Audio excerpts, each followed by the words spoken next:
Hello students, welcome back in another lecture of haloalkanes and hello Hering's.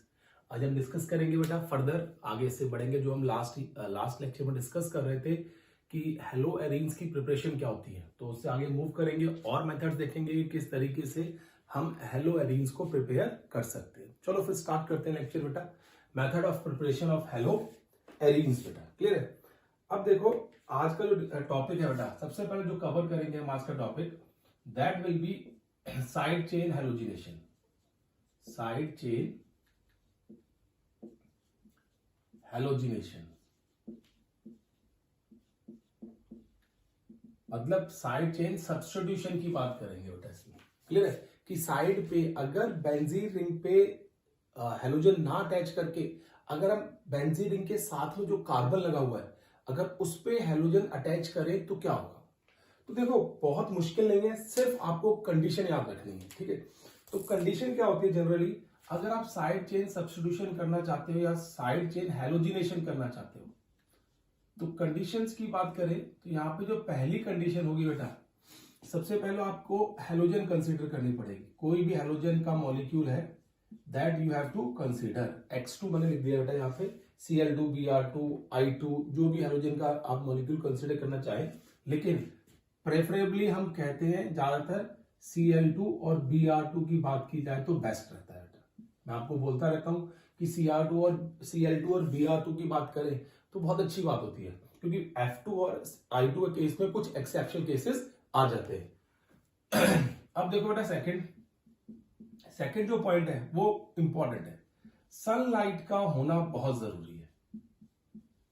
मतलब आपके पास अगर आप side chain halogenation करना चाहते हो, बेंजीन रिंग के साथ वाले कार्बन पे हेलोजन अटैच करना चाहते हो, तो याद रखना साइड चेन सब्स्टिट्यूशन होना सनलाइट का होना बहुत जरूरी है बेटा।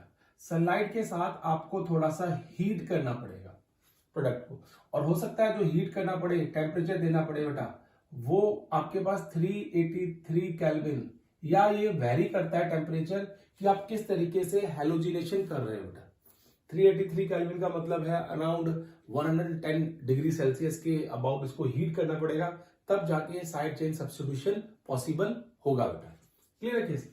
तो ये आपको चीजें याद रखनी है, दो कंडीशन याद रखनी है, और दो में ये वाली जो कंडीशन है सनलाइट वाली, ठीक है, वो याद रखनी है। वैसे तो देखो आपने लास्ट ईयर अगर आपको बॉन्ड फ्यूजन का केस याद हो तो हम हेट्रोलिटिक बॉन्ड क्लीवेज करते थे और होमोलिटिक बॉन्ड क्लीवेज करते थे, दो तरह से करते थे। और हेट्रो जो होमोलिटिक बॉन्ड क्लीवेज था उसमें हम दो कंडीशन यूज करते थे, एक हाई टेम्परेचर और सनलाइट। सेम केस यहां पे होता है बेटा, ठीक है। इसका मतलब क्या होगा, जब होमोलिटिक क्लीवेज की बात हो रही है तो हम यहां पे कहेंगे कि ये फ्री रेडिकल मैकेनिज्म शो करता है। मतलब जो भी रिएक्शन होगी वो फ्री रेडिकल मैकेनिज्म के केस से होगी बेटा, ठीक है। अगर फ्री रेडिकल मैकेनिज्म है तो इसमें क्या होगा बेटा, हम कहेंगे यहां पे होमोलिटिक क्लीवेज होगा। We will have homolytic cleavage, ठीक है बेटा। तो ये चार कंडीशन अगर आप याद रखो तो आप कर सकते हो साइड चेन हेलोजिनेशन। बहुत इंपॉर्टेंट कंडीशन है, देखो मैंने समराइज कर दिया पूरे का पूरा, अब आपको एग्जांपल दूंगा। और हाँ, एक इंपॉर्टेंट कंडीशन याद रखो कि जब भी आप सनलाइट की प्रेजेंस में साइड चेन सब्स्टिट्यूशन करोगे, हेलोजन की करोगे बेटा, तो याद रखना उसमें हमेशा बेंजाइलिक कार्बन के ऊपर जाके हेलोजिनेशन होगी। बेंजाइलिक कार्बन मतलब डायरेक्ट जो कार्बन बेंजीन रिंग के साथ अटैच है बेटा, उसके ऊपर जाके हेलोजन अटैच होगी, और किसी कार्बन के साथ अटैचमेंट नहीं शो करेगी वो, क्लियर है। चलो कुछ एग्जांपल्स कंसीडर करते हैं इसके कि हम क्या क्या एग्जांपल ले सकते हैं बेटा। यहाँ पे देखो इस केस की बात करें हम लोग, तो एग्जांपल्स में मैं क्या नाम देता हूं उसमें, फर्स्ट एग्जांपल ले लेते हैं 1, टॉलिन है। टॉलिन की हम क्लोरीनेशन कर रहे हैं in the presence of sunlight and 383 kelvin temperature, मतलब हीट कर रहे हैं इसको। Then we will get CH2Cl plus HCl बाहर चला जाएगा। तो देखो ये क्या था, टॉलीन, या आप इसको मिथाइल बेंजीन भी कह सकते हैं, ठीक है। एंड दिस इज व्हाट, इस केस के अंदर क्या बेटा, इस ग्रुप के साथ ये लगा हुआ है, तो हम बोलते हैं phenyl chloromethane, what we call it, phenyl chloromethane, ठीक है बेटा। क्योंकि देखो ये फर्स्ट आ गया, तो ये इस जिसके कार्बन का फंक्शनल ग्रुप अटैच होता है उसको नंबर 1 देते हैं, बाकी सब साइड चेन बन गया। तो यहाँ पे फिनाइल जो है बेटा वो साइड चेन बन गया, और क्लोरो मीथेन एक कार्बन है, इसलिए मीथेन लिखा है। दिस इज द नेमिंग बेटा बेसिकली।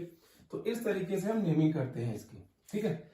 अब देखो इसी में अगर मैं आपको दूसरा केस बताऊं, सेकंड बताऊं, अगर सेकंड एक्सप्लेन करूं मैं आपको, तो एक केस ये होता है बेटा, देखो CH2CH3 प्लस Cl2, क्लियर है। अब इसको सनलाइट और दैट विल बी 275 केल्विन के आसपास हो जाती है रिएक्शन होता है, क्लियर है। सनलाइट की प्रेजेंस में करें तो हम कहते हैं यहां पे, ये आपको देगा CH, मैं ऐसे शो करता हूं टेस्ट को, देखो CH, Cl यहां लगा दिया और CH3 यहां लगा दिया।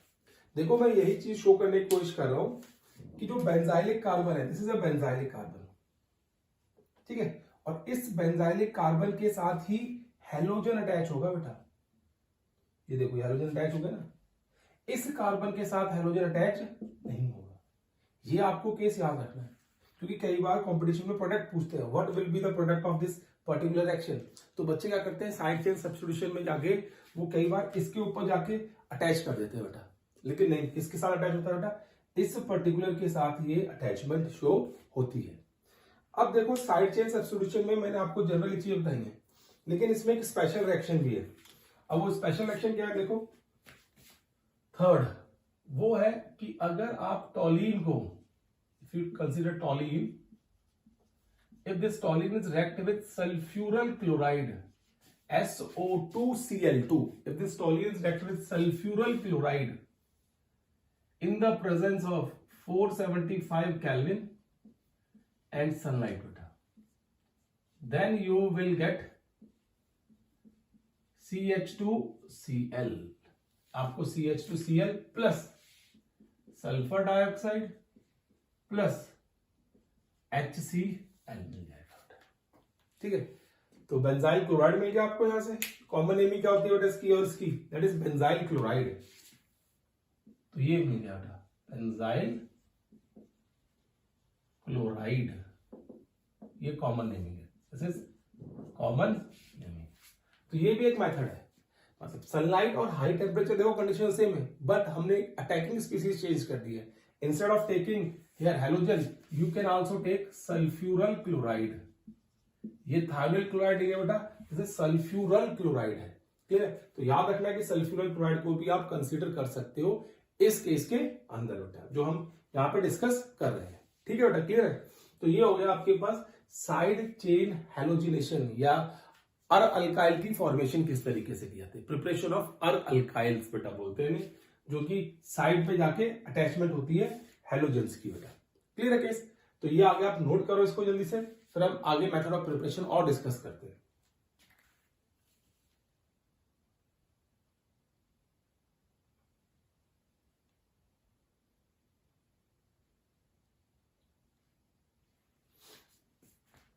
चलो देखो बेटा, अब नेक्स्ट मेथड ऑफ प्रिपरेशन की बात करें, यहां पे ये ए, अब हम लेते हैं बी, वो है from diazonium salt, diazonium salt, ठीक है। अब इस डायजोनियम सॉल्ट की बात करें तो ये चीज आपको ध्यान में रखनी है। पहली बात तो आप इसको फ्रेशली प्रिपेयर बनाओगे तो बहुत अच्छी बात है, freshly prepared diazonium salt use करेंगे हम लोग, ठीक है। क्योंकि हो सकता है कई बार रखे हुए अगर इसको मॉइस्चर वगैरह या टेम्परेचर हाई हो जाता है बेटा, तो ये डिसोशिएट हो जाता है, टूट जाता है, और you will not get that diazonium salt particularly बेटा, क्लियर है। फ्रेशली प्रिपेयर्ड हमें चाहिए होता है। सेकेंड जो कंडीशन है बेटा इसमें वो बहुत है कि टेम्परेचर जब भी आप करोगे, इसको बनाओगे बेटा, तो टेम्परेचर मस्ट बी समझते हैं ना, हमेशा 0 से 5 डिग्री सेल्सियस और, ठीक है, that will be 273 to 278 kelvin होना चाहिए। इतना टेम्परेचर होना चाहिए, 0 से 5 डिग्री सेल्सियस और 273 टू 278 केल्विन बेटा, ये ठीक है। तो ये केस आपको याद रखना है, 0 to 5 डिग्री सेल्सियस और 273 टू 278 केल्विन। अब पहले सबसे पहले डाइजोनियम सॉल्ट बनाते हैं बेटा। आपको मैं बताता हूं डाइजोनियम सॉल्ट होता क्या है। तो प्रिपरेशन की बात करते हैं इसकी, preparation of diazonium salt, preparation of diazonium salt बेटा, क्लियर है। अब प्रिपरेशन ऑफ डाइजोनियम सॉल्ट करना हो हमें, तो हम क्या करते हैं, हमारे पास सबसे पहले सोडियम नाइट्राइट को HCl से रिएक्ट कराएंगे बेटा, sodium nitrite react with HCl। अब देखो सोडियम क्लोराइड एक सॉल्ट है और जिसकी जो बहुत हाईली स्टेबल है, तो थर्मोडायनेमिक्स ये कहती है कि ये बहुत तगड़ी स्पॉन्टेनियस रिएक्शन है बेटा, इसलिए क्या होगा इस केस के अंदर NaCl बन जाएगा, स्पॉन्टेनियस रिएक्शन है। अब NaCl बनने के बाद हमारे पास क्या बच गया यहाँ पे HNO2, तो HNO2 को can we write like this HONO, हमारी मर्जी है बेटा, जैसे मर्जी लिख लें, क्लियर है। तो HONO मिल गया यहां से। फिर हम क्या करते हैं, एनिलीन लेते हैं बेटा, एनिलीन NH2, मैं नाम लिख देता हूं इसका एनिलीन बेटा, याद होना चाहिए आपको नाम सारे के सारे। प्लस इसको हम लटकाते हैं फिर HONO के साथ विद HCl, और मैंने आपको ही बताया टेम्परेचर कंडीशन जो है वो 0 से 5 डिग्री सेल्सियस रखनी है, मतलब 273 से 278 केल्विन तक बेटा रखनी है। Then you will get diazonium N2 positive Cl negative, this is benzene diazonium chloride, this is benzene diazonium chloride. ये बेंजीन डाइजोनियम क्लोराइड मिल जाता है बेटा, और इसी को हम क्या बोलते हैं, डाइजोनियम सॉल्ट बोलते हैं बेटा, what we call it, this is what diazonium salt. Plus water निकल जाता है बेटा, यहाँ पे अगर कोई पूछे तो क्या होता है, तो वाटर बाहर निकल जाता है और ये डाइजोनियम सॉल्ट है। अब इस डाइजोनियम सॉल्ट का हम यूज करेंगे for the preparation of hello arenes की प्रिपरेशन के लिए बेटा, क्लियर है। तो देखो पहला जो मेथड है जिसमें डाइजोनियम सॉल्ट यूज किया जाता है for the preparation of hello arenes, that is Sandmeyer reaction.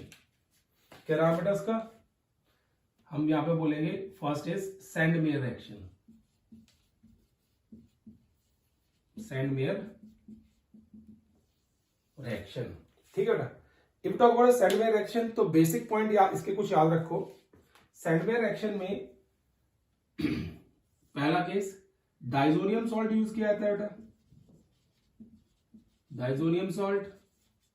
अगर डाइजोनियम सॉल्ट यूज कर रहे हैं तो टेम्परेचर कंडीशन 0 से 5 डिग्री सेल्सियस के करीब होनी चाहिए बेटा, क्लियर है। Second, salt of CuCl2 and HCl यहां पे यूज किया जाता है। क्यूप्रस क्लोराइड हम यूज करते हैं यहां पे salt, cuprous chloride, cuprous bromide etcetera, जो भी आपने बनाना हो उसकी तरह यूज करते हैं। Cuprous chloride, Cu2Br2 and HBr उठा, दोनों ज्यादातर हम यूज करते हैं इस केस के अंदर उठा। किस तरीके से ये फॉर्म होता है, डन। चलो अब रिएक्शन शो करते हैं बेटा, क्या होती है आप नोट करो इसको।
देखो बेटा, हम बात करते हैं सैंडमेयर रिएक्शन क्या होती है बेटा, क्लियर है।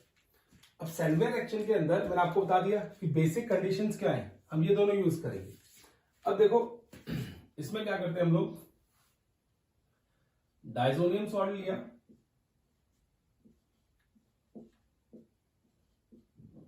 N2 पॉजिटिव Cl नेगेटिव, उसको रिएक्ट कराया Cu2Cl2 in the presence of HCl, clear.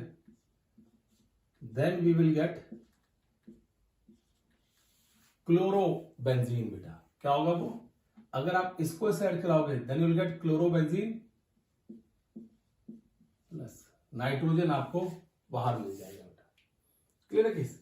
तो ये इस तरीके से हम रिएक्शन शो करते हैं बेटा, ठीक है।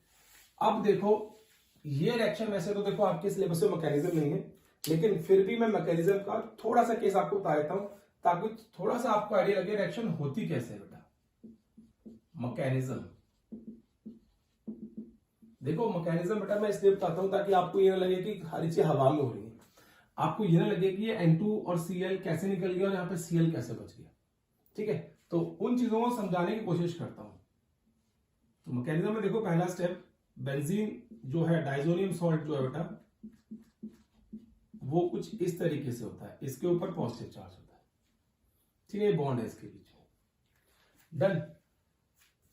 सॉरी, ये पॉजिटिव और नेगेटिव की वजह से अट्रैक्शन शो कर रहा है।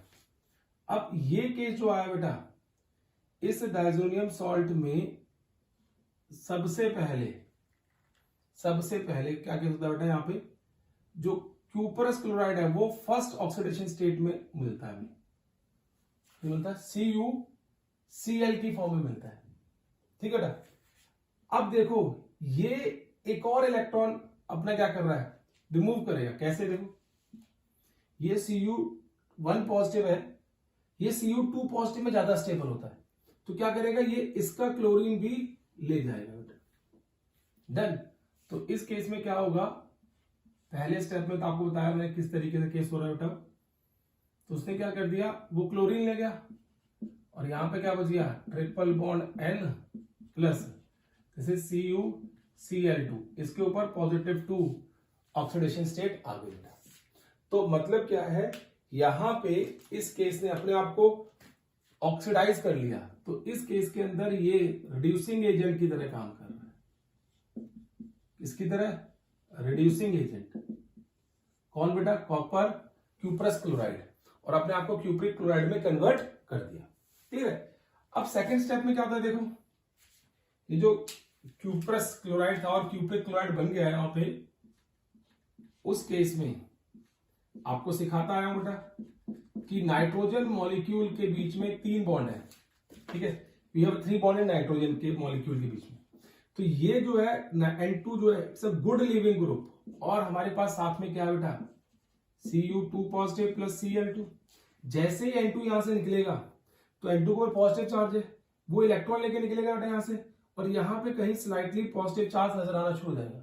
जैसे स्लाइटली पॉजिटिव चार्ज यहां पे नजर आएगा, ये जो क्लोरीन इसने लिया था बेटा वो वापस यहां पे अटैक कर देगा, ठीक है। तो व्हाट विल हैपन, देखो ओवर देयर कुछ इस तरीके से केस बनेगा, आपको यहां पे Cl आ जाएगा प्लस N2 हो जाएगा बेटा प्लस CuCl, जो पहला केस था वो आपको एज इट इज मिल जाएगा।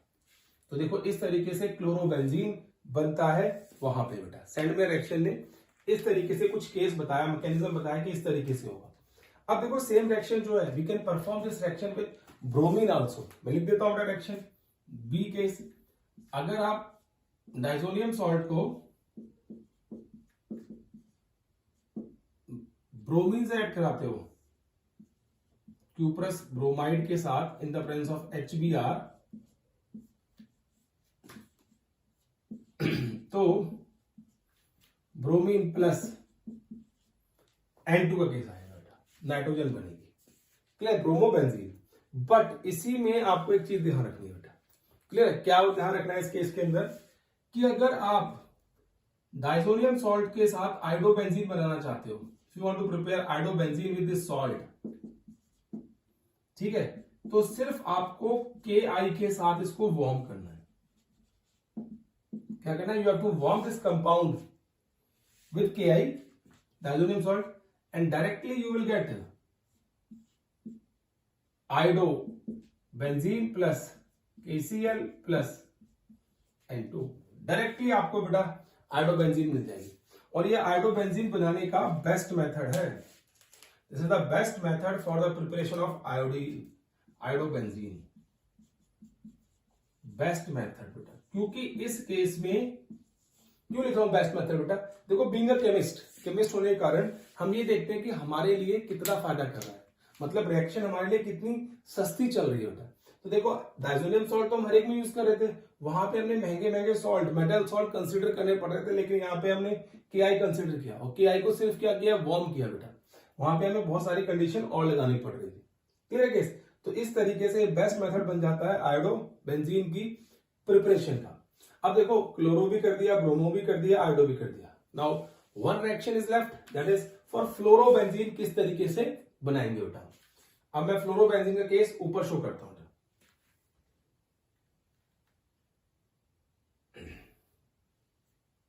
देखो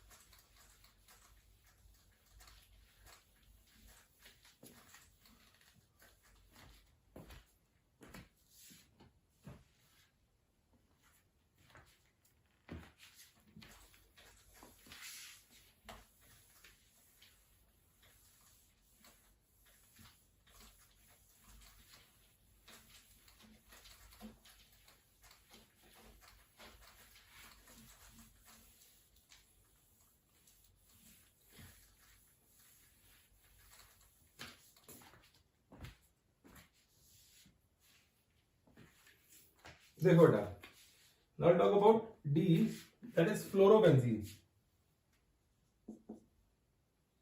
इसकी प्रिपरेशन को बोलते हैं हम लोग, पहले लिख देता हूं, बाल शिमेन रिएक्शन। ये नेमिक रिएक्शन है एक, बाल शिमेन रिएक्शन। क्लियर है? तो याद रखना है इसको। हम क्या करते हैं बेटा, यहाँ पे आपको पता है फ्लोरोबेंजीन डायरेक्टली प्रिपेयर नहीं हो सकता है, तो वही डाइजोनियम सॉल्ट का यूज करते हैं, और इसके साथ फ्लोरोबोरिक एसिड HbF4, फ्लोरोबोरिक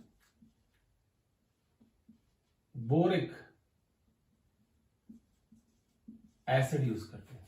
ठीक है, एंड टेम्परेचर रहता है 0 से 5 डिग्री सेल्सियस के अंदर।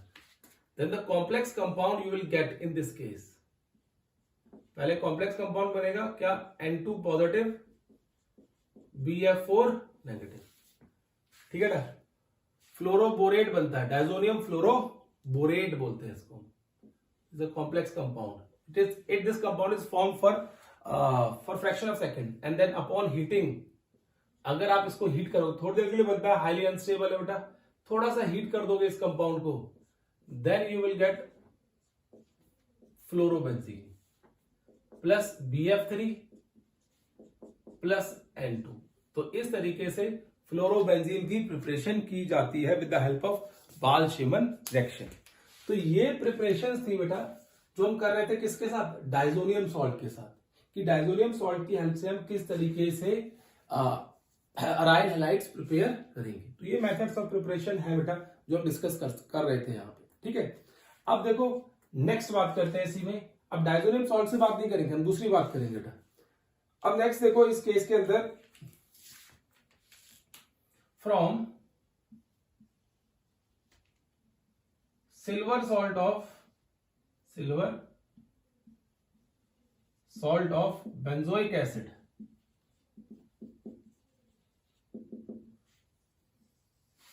ठीक है ना, जिसको हम क्या बोलते थे, हंस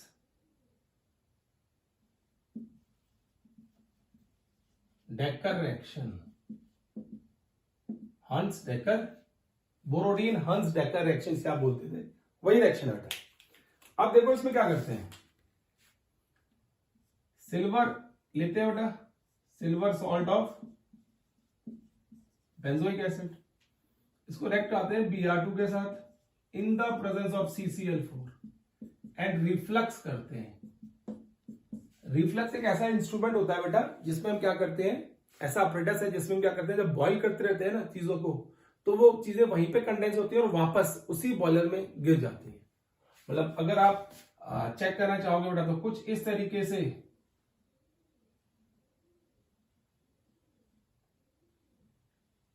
वो होता है बेटा,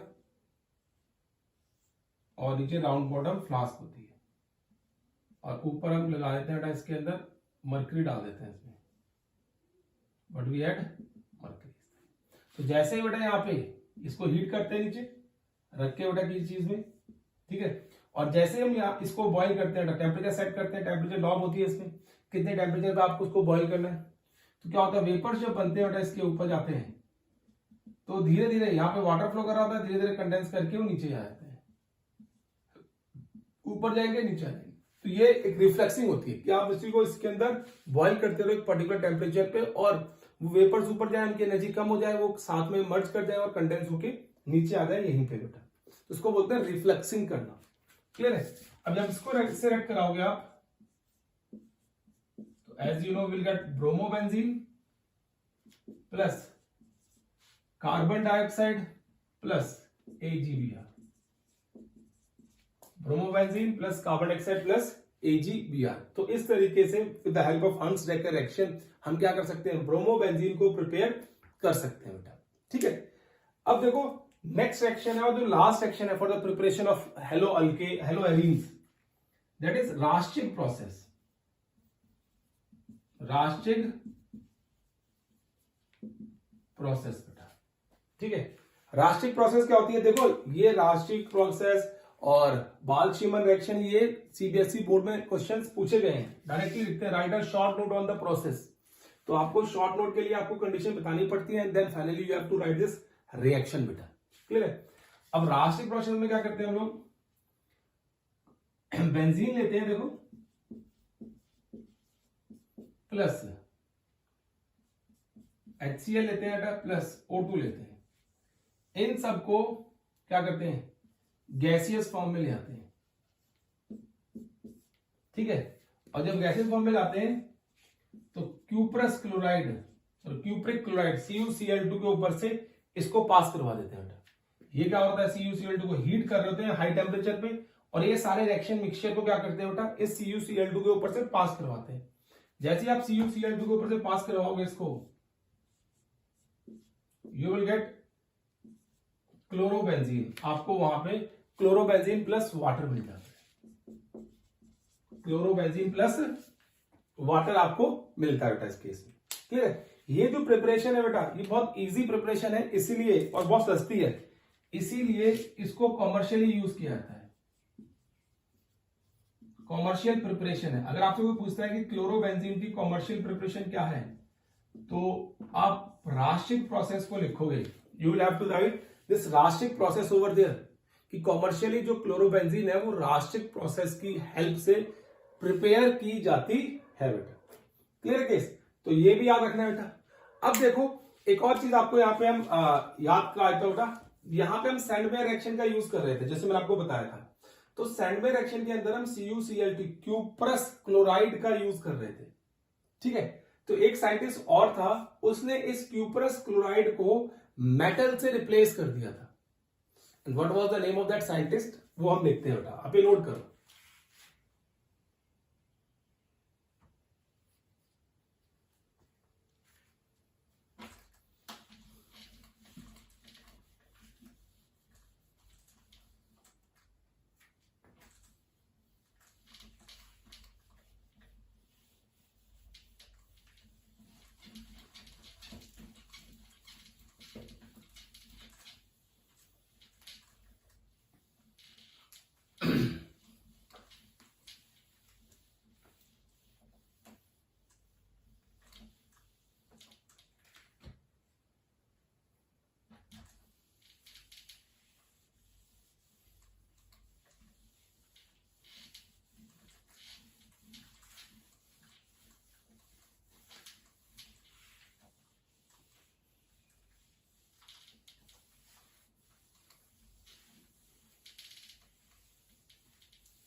देखो बेटा, अब हम बात कर रहे हैं यहाँ पे कि कौन सी प्रिपरेशन थी। सैंडबैग रिएक्शन को छोड़ के एक और रिएक्शन है, नेमिंग रिएक्शन है बेटा वो भी, और उसको हम बोलते हैं गैटरमैन रिएक्शन।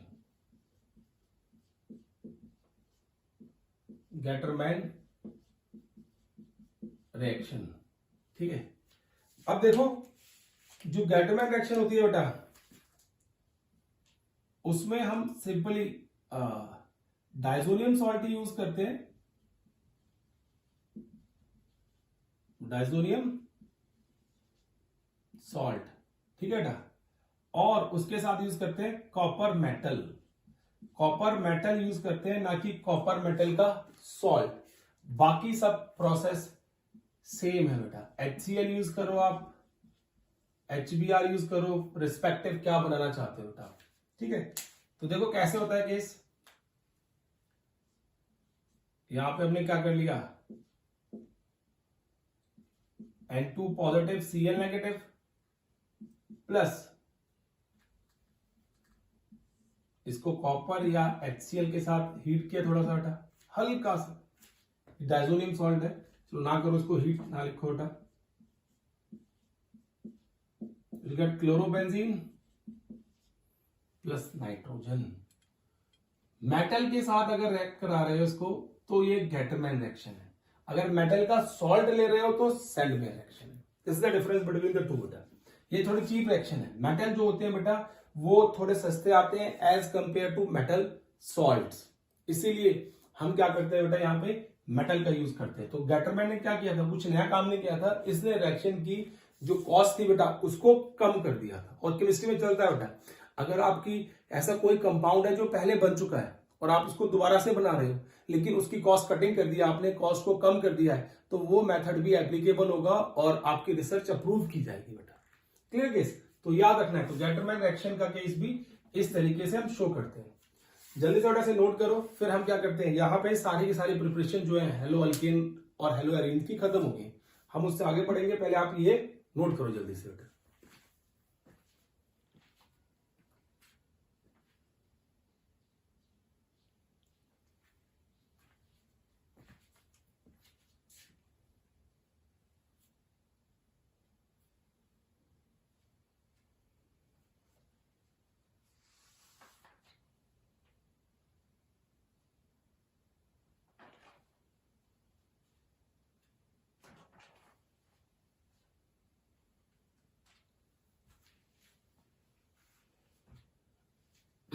देखो बेटा,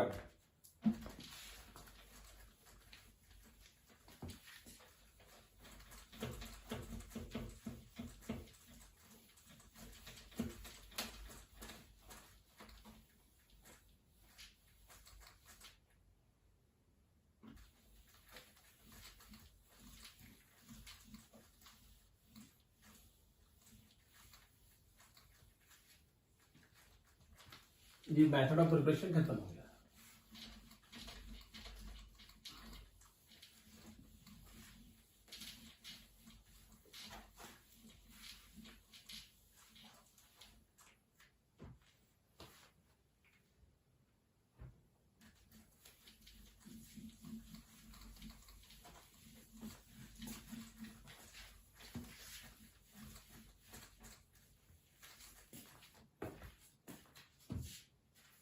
अब देखो ना, बात करते हैं हम इसमें आगे। देखो मैंने आपको कहा था सबसे पहले जनरली हम क्या डिस्कस करते हैं, हम डिस्कस करते हैं बेटा आईयूपैक नेमिंग, हेलो अल्केन्स और हेलो एरीन्स की कुछ प्रॉपर्टीज स्टार्टिंग में। फिर हमने कहा था कि मेथड ऑफ प्रिपरेशन डिस्कस करेंगे।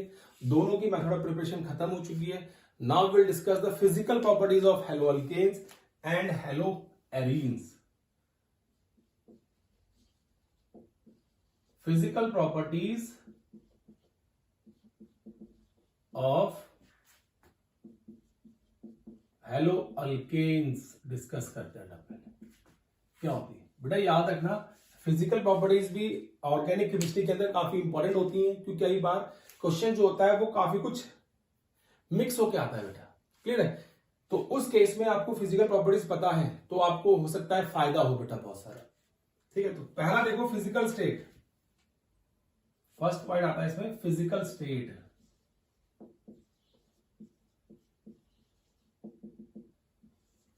You talk about physical state, तो देखो सिंपल याद रखो बेटा, lower members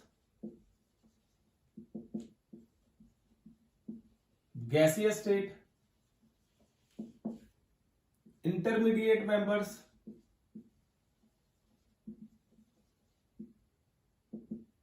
liquid state, and the haloalkanes having more than 10 carbon or 12 carbon beta, higher members, they are in solid state.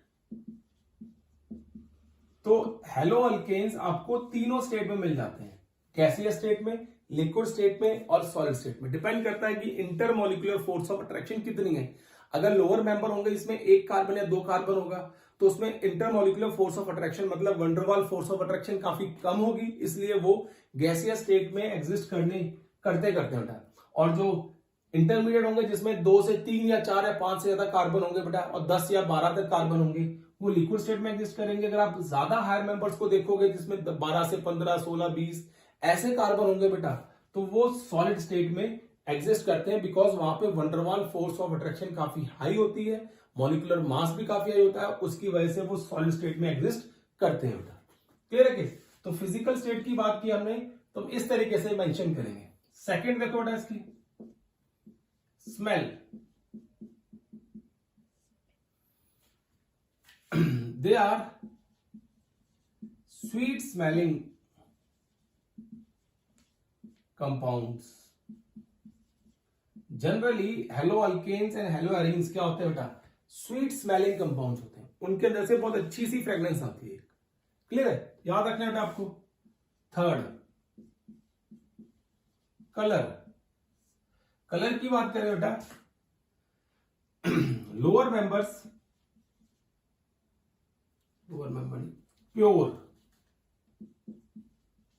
Pure haloalkanes are colorless, whereas bromo and iodoalkanes develop color in the presence of sunlight. जो colour है बेटा, clear है किस, उसका case आता है यहां पे। हम कहते हैं कि जो हेलोअल्केन है, colour, pure haloalkane are colourless whereas the bromo and iodoalkanes develop colour in the presence of sunlight. ये सनलाइट की प्रेजेंस में कलर डेवलप कर लेते हैं अगर आप उनको बाहर रख दोगे इन कंपाउंड्स को। क्लियर है केस? तो ये आ गया इनका कलर। अब देखो बेटा फिजिकल, इसमें हर एक चीज याद रखनी है आपको कि वो स्मेल किस तरीके से करते हैं, कलर क्या कब आते हैं बेटा सनलाइट की प्रेजेंस में, कौन से कलर शो कर रहे हैं और उनकी फिजिकल स्टेट क्या है। डन। अब बात करते हैं फोर्थ पॉइंट। इसमें देखो फोर्थ पॉइंट इंपॉर्टेंट है, दैट इज सॉल्युबिलिटी। सॉल्युबिलिटी के बारे में बात की जाए तो सॉल्युबिलिटी का केस थोड़ा सा है, रीजन समझने की कोशिश करना क्या है। As we know that Rx are polar in nature. जो हेलोअल्केन्स है बेटा, they are polar in nature, but they are specially, they are, चलो, slightly soluble in water, especially lower members. They are slightly soluble in water. ये polar nature के लिए अंदर है बेटा, लेकिन वाटर के अंदर फिर भी बहुत कम सॉल्युबल होते हैं। क्लियर है? Higher members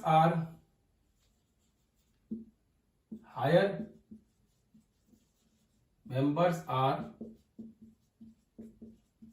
insoluble in water. Higher member जो है बेटा they are insoluble in water, वो वाटर के अंदर क्या होते हैं बेटा, इनसॉल्युबल रहते हैं। क्लियर? जो लोअर मेंबर है they are soluble in water and जो हायर मेंबर है बेटा वो इनसॉल्युबल है, लेकिन लोअर मेंबर भी बहुत कम सॉल्युबल होते हैं। अब रीजन हमें ये देखना है कि यार पोलर नेचर है और पोलर नेचर के अंदर पोलर वाला कंपाउंड डिसॉल्व नहीं हो रहा है, हम बोलते हैं लाइक डिसॉल्व लाइक, वो यहाँ पे कंडीशन नहीं लग रही है। तो होता क्या बेटा, देखो यहाँ पे रीजन बता रहा हूं बेटा और ध्यान सुनना रीजन का। ठीक है, रीजन क्या है, आर का मतलब reason, haloalkanes R X molecule do not have enough energy to break H bonding between water molecules। ठीक है ना, जो RX मॉलिक्यूल है do not have enough energy to break H bonding between water molecule। ठीक है ना, तो जो RX मॉलिक्यूल है उसके पास इतनी एनर्जी नहीं है कि वो वाटर के मॉलिक्यूल की हाइड्रोजन बॉन्डिंग तोड़ दे बेटा, कम मॉलिक्यूल और नहीं तोड़ पाता, इसीलिए वो RX मॉलिक्यूल वाटर के अंदर सॉल्युबल नहीं है बेटा। ठीक है, क्या है, वाटर के अंदर सॉल्युबल नहीं है। तो याद रखना कि RX मॉलिक्यूल जितने भी हेलो अल्केन्स होंगे they do not have enough energy to break that hydrogen bonding between the water molecule या among the water molecules, so they are slightly soluble in water and but they are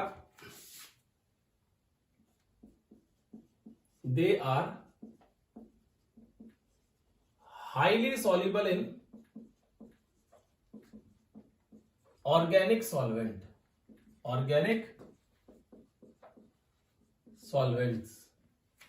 वो organic solvents के अंदर they are highly soluble. Clear? मतलब अगर आप कोई organic solvent लोगे जैसे बेंजीन, अल्कोहल, ईथर एक्सेट्रा, इनके अंदर ये क्या होंगे, they are highly soluble in nature बेटा। ऑर्गेनिक सॉल्वेंट के अंदर सॉल्युबल होंगे लेकिन वाटर के अंदर बहुत कम सॉल्युबल होंगे, वो आप क्या रखना है बेटा। Clear case? तो ये आ गया हमारे पास किसका केस बेटा, ना सॉल्युबिलिटी का केस है ये वाला। क्लियर है? अब बात करते हैं डेंसिटी की। Now the next point is density, fifth.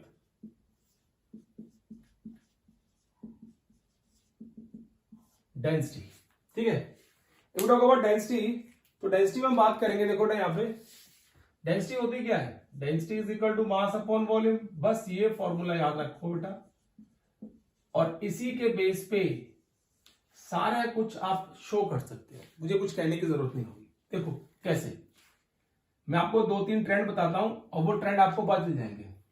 If R group is same,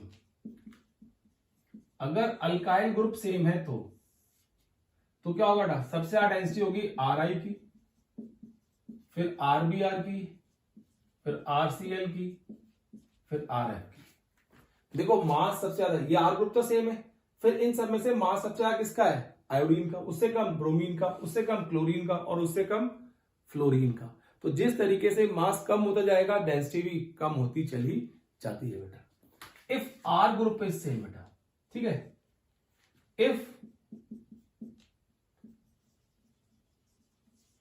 halogen is same, अगर हेलोजन सेम है और आर ग्रुप डिफरेंट है बेटा, जैसे CH3 CH2 CH2 CH2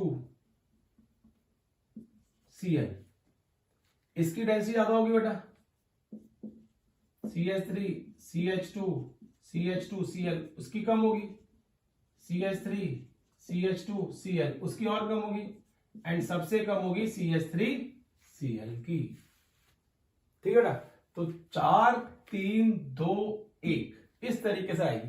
यहां पे मास का केस है, आपको पता है हेलोजन तो सेम है यहाँ पे, but carbon, number of carbon decrease कर रहे हैं, जितने नंबर ऑफ कार्बन डिक्रीज कर जाएंगे उतनी डेंसिटी भी क्या होगी बेटा, कम होती चली जाएगी मास के ऊपर, ठीक है।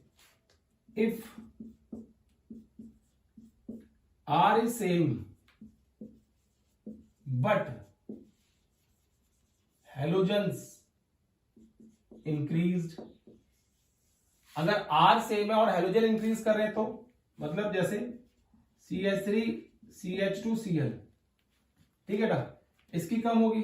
अगर मैं कहता हूं CH3 CH Cl Cl, इसकी ज्यादा होगी बेटा। अगर मैं कहता हूं CH2 Cl CH Cl Cl, तो इसकी और ज्यादा होगी।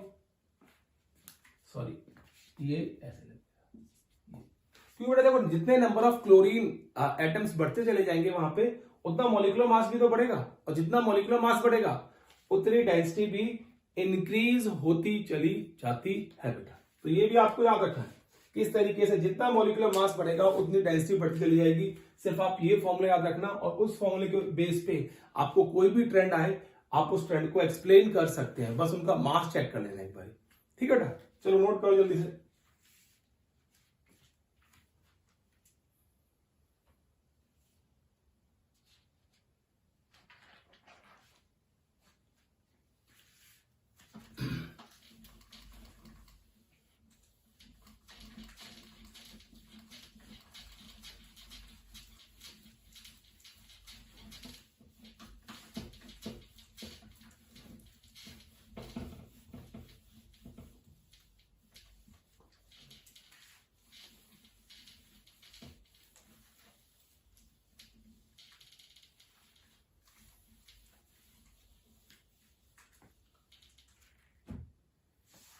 देखो बेटा अब नेक्स्ट बात करते हैं यहां पे हम लोग, that is fifth six property. Six क्या है हमारे पास, MP and BP, melting point and boiling point. If we talk about melting point and boiling point तो देखो क्या कहेंगे बेटा यहां पे इसका केस भी बहुत इजी है बेटा, सेम केस चलता है ऊपर वाले तरह, ठीक है। तो इसमें याद रखो higher mass surface area molecule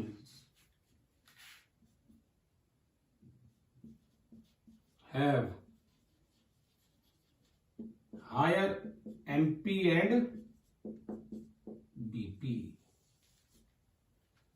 higher mass surface area molecules have higher MP and BP.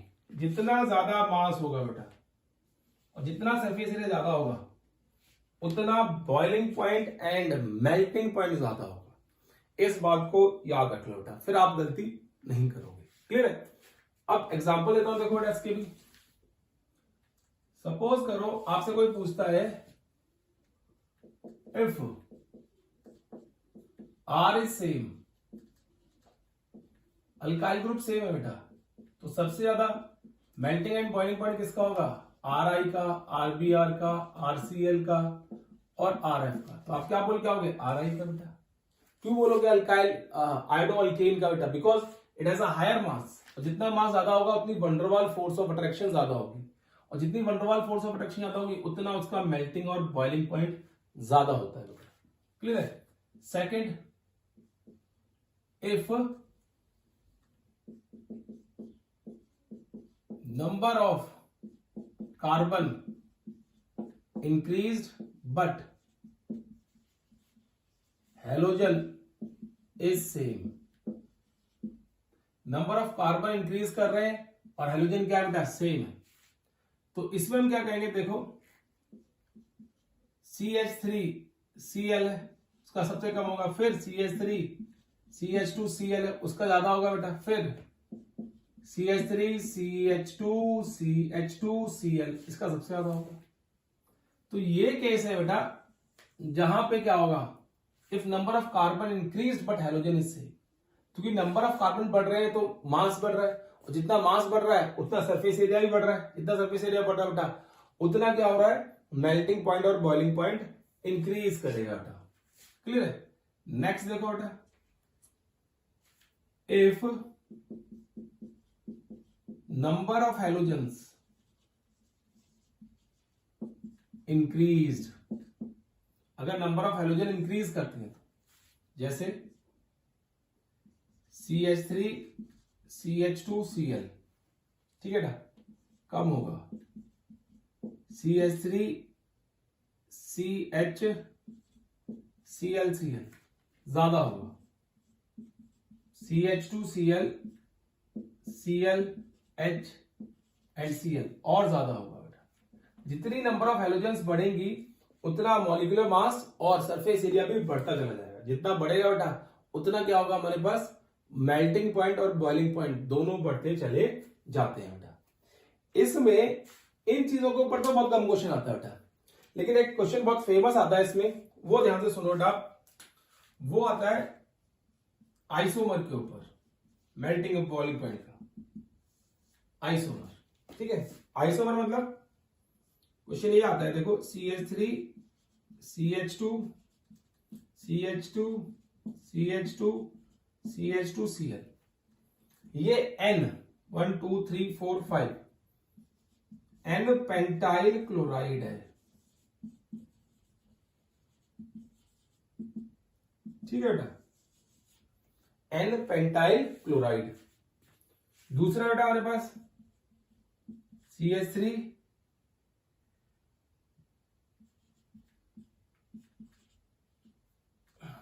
CH CH2 CH2 Cl बेटा, दिस इज isopentyl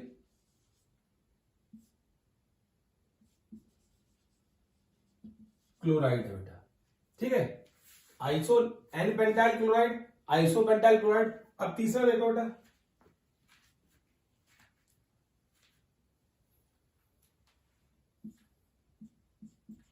CH3 CH3 CH3 1 2 3 4 CH2 Br, this is neopentyl chloride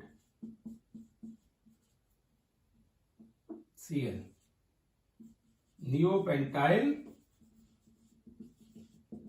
chloride, ठीक है ना। हम क्या करते हैं, इसकी नंबरिंग कर देते हैं। नंबरिंग मतलब कि इसको हम 1 कंपाउंड दे देते हैं, इसको हम सेकंड दे देते हैं, and this one is the third case बेटा, ये तीसरा केस, ठीक है। अब क्या होता है इसमें, देखो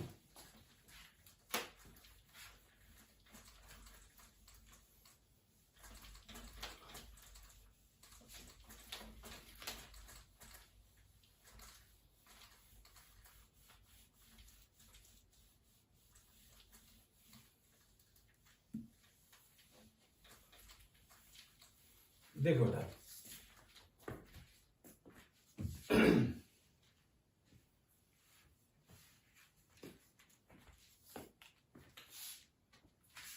यहां पे सबसे ज्यादा मेल्टिंग पॉइंट किसका होगा, देखो first will have highest melting point followed by second and third. Boiling point trend, melting and boiling point trend है बेटा, क्या है, फर्स्ट सेकंड एंड थर्ड बेटा, क्लियर केस। अब ये है क्यों, रीजन आता है कि ऐसा है क्यों, बिकॉज रीजन देखो बेटा, because n pentyl has larger surface area followed by iso and neopentyl,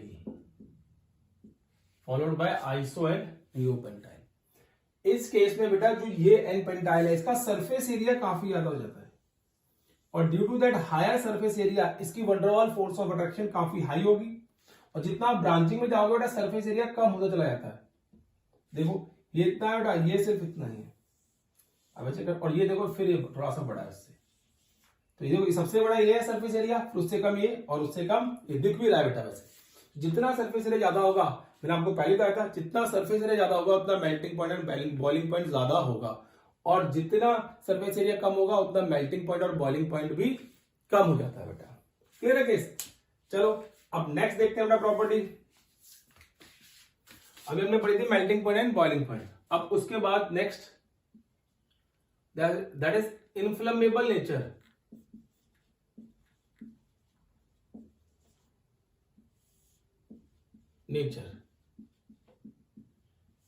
ठीक है ना, inflammable nature. we talk about inflammable nature बेटा, तो they have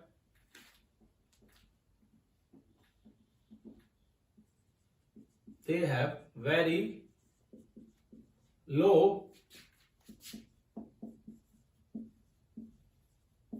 inflammable nature and देखो बहुत लो इनफ्लेमेबल नेचर होता है इसका, and that's why CCl4 is used in fire extinguishers। जो फायर आग बुझाने के काम आते हैं बेटा, जो लगे होते हैं आपके फायर एक्सटिंग्विशर, उसमें CCl4 डाला होता है under the name of pyrene. क्या नाम होता है इसका? इसमें पायरीन। तो हम इससे हम ये शो कर सकते हैं कि जितने भी हेलो अल्केन्स हैं they have very very low inflammability, बहुत कम इन्फ्लेमेबिलिटी होती है उनकी, इसलिए पायरीन जैसे कंपाउंड जो होते हैं बेटा they are used in fire extinguishers बेटा। क्लियर है केस? तो देखो ये केस आ गया बेटा। इस तरीके से क्या करते हैं, हेलो अल्केन्स की फिजिकल प्रॉपर्टी डिस्कस करते हैं। Now will talk about physical properties of hello arenes बेटा।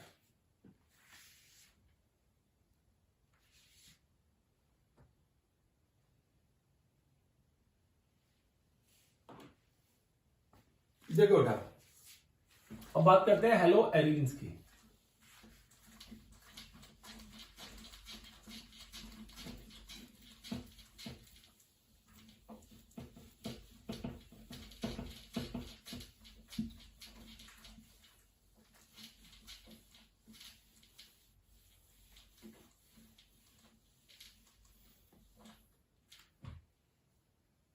ठीक है, अब physical properties of hello arenes.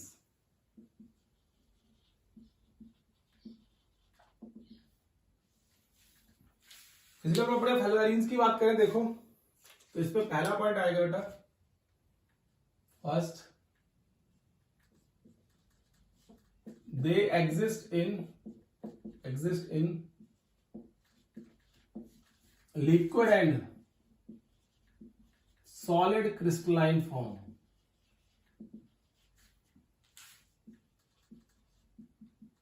वो लिक्विड और सॉलिड क्रिस्टलाइन फॉर्म में एग्जिस्ट करते हैं बेटा, याद रखना है, क्योंकि बेटा इनका बेंजीन रिंग है और बेंजीन रिंग का मॉलिक्यूलर मास काफी हाई होता है और उसकी वजह से वो वेपर फेज में कम जा पाते हैं बेटा। They generally exist in liquid and solid crystalline form बेटा। Second, they are heavier than water and almost insoluble in water and insoluble in water. They are also soluble in organic solvents. ये भी सारे के सारे organic solvents के अंदर soluble होते हैं बेटा। क्लियर है? थर्ड की बात करें बेटा इसमें, तो will talk about melting point and boiling point. Melting point और बॉइलिंग पॉइंट की बात करते हैं। मेल्टिंग एंड बॉइलिंग पॉइंट, यहां पे ट्रेंड मेल्टिंग और बॉइलिंग पॉइंट का देखो बेटा, तो क्या होगा, यहाँ पे हम कुछ और ही शो करते हैं। देखो कैसे, मैं बेंजीन ले लेता हूं, फिर I will consider chlorobenzene, then I will consider this benzene, chlorobenzene, bromobenzene, iodobenzene and fluorobenzene. Clear है केस बेटा? अब देखो इनको सबको देता हूं 1 2 3, 1 2 3 4 एंड 5। अब आपसे कोई पूछे कि इनको मेल्टिंग पॉइंट और बॉइलिंग पॉइंट की फॉर्म में अरेंज करो, तो कंडीशन वही है, मास ज्यादा होना चाहिए बेटा, मास के साथ सरफेस एरिया ज्यादा होना चाहिए तो होगा। अब सबसे ज्यादा मास किसका बेटा इसमें? आयोडोबेंजीन का, मतलब फोर्थ वाले का। तो फोर्थ वाले का सबसे ज्यादा मेल्टिंग पॉइंट होगा, followed by third, then second, then fifth and then first. It is due to this is melting and boiling point trend, BP trend।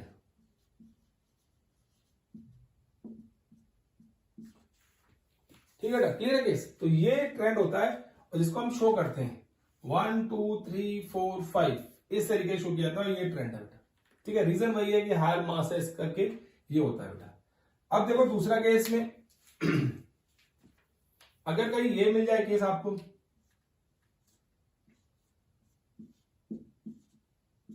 Cl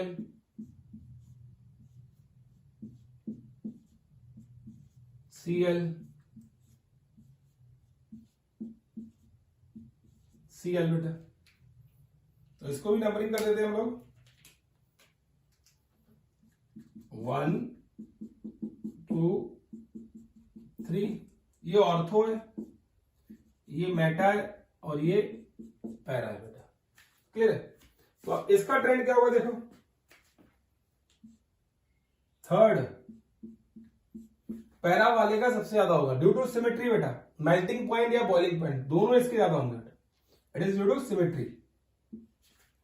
followed by ortho मतलब first, and then we have second बेटा। Para का सबसे ज्यादा, ortho का उससे come and Meta का सबसे कम trend आएगा बेटा किसका? Melting point and boiling point का बेटा। ठीक है, ये जो ट्रेंड बता रहा हूं बेटा जनरली हम मेल्टिंग पॉइंट के लिए देते हैं,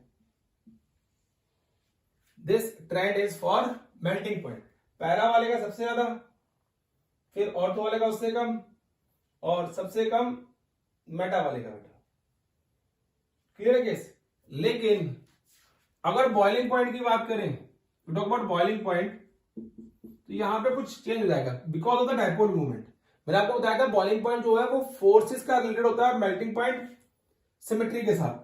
तो ये देखो बेटा इसकी डायपोल मूवमेंट सबसे ज्यादा होगी, दैट इज बाय ऑर्थो का बॉइलिंग पॉइंट सबसे ज्यादा होगा, followed by para and then we have Meta.